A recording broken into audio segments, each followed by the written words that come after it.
This is Skippy Jon Jones.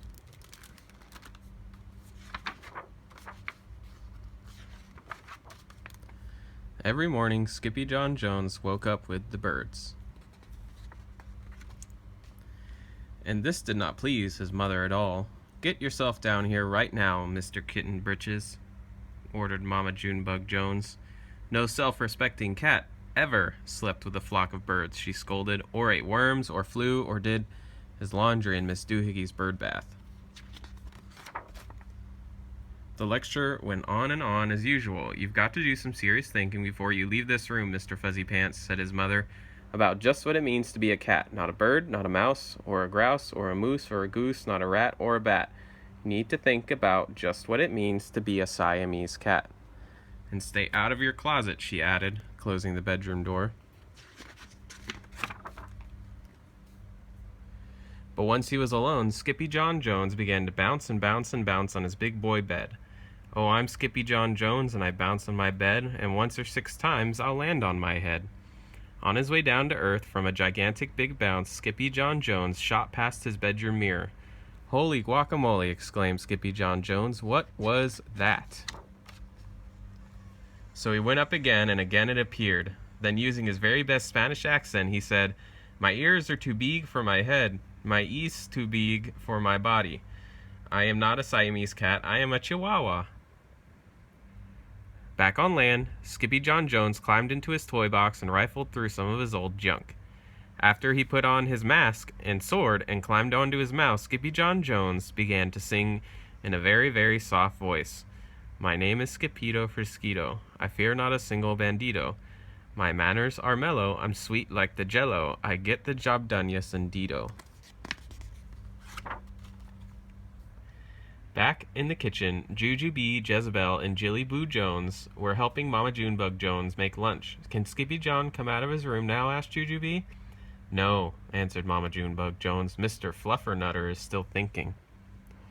In fact, Skippy Jon wasn't thinking about being a Siamese cat at all. With a walk into his closet, his thoughts took him down a lonesome desert road far, far away in old Mexico.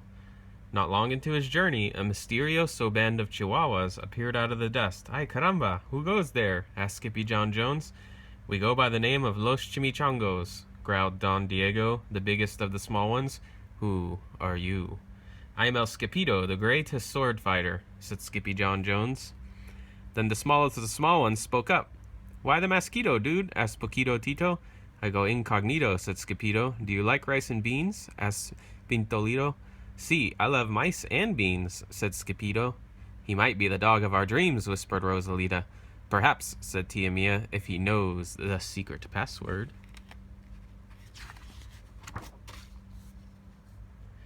Leaning toward Don Diego, El Skippito half sneezed, half spoke the secret password into the Chihuahua's very large ear.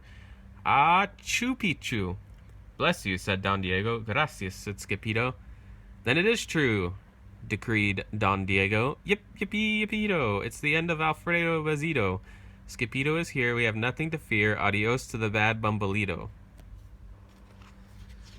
Then all the chimichangas went crazy loco. First, they had a fiesta. Then, they took a siesta. But after waking up, the chimichangos got down to serious bee's knees. Using his paw, Don Diego drew a picture in the sand of the great Bumbalito for Skippito to see. A hush grew over the chimichangos so great that one could hear a whisker drop.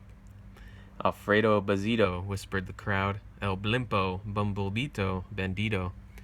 "See," said Poquito Tito, "the bandito steals our frijoles." "Not your beans!"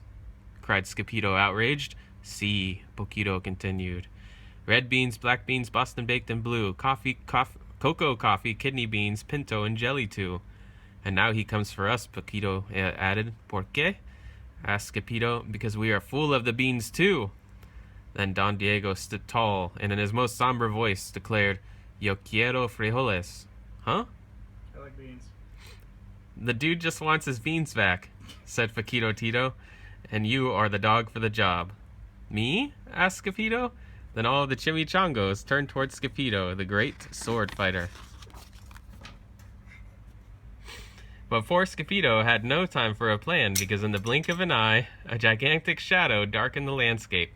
The chimichangas scattered in all directions. Vamos, Skippito, or it is you the bandito will ito, they cried. Skippito stood his ground, but his legs shimmied and shook like the jello, and his teeth shattered like the castanets. Then in a very, very soft voice he said, "My name is Skippito Frisquito. I fear not a single bandito." But Alfredo Vizito flew straight for the Skippito until the bean-eating bandito hovered only inches away from the great sword fighter's face. Suddenly, pop, went the bandito, landing on Skippito's sword. Then quicker than one could say Chihuahua's cheese and crackers, every kind of bean came spilling out of him. Then all the doggies burst into song. Yip, yippee, yippito, our hero is El Skippito. He's the dog of our dreams who delivered the beans, and now we can make our burritos. But back at home, there was such a ruckus coming from Skippy Jon's room that Mama Junebug Jones and the girls just had to find out what was going on. They raced up to the kitty's room, just in time to see Skippy Jon's closet exploding. Then out flew Candy, beanbag doggies, and the kitty boy with his birthday piñata on his head. "Skippy Jon Jones," everyone cried. "Holy muchachas," he said in a very, very soft voice. Mama Junebug Jones lifted up Skippy Jon and covered his head with furry, purry kisses. "What am I going to do with you, Mr. Cocoa Pug?" she scolded.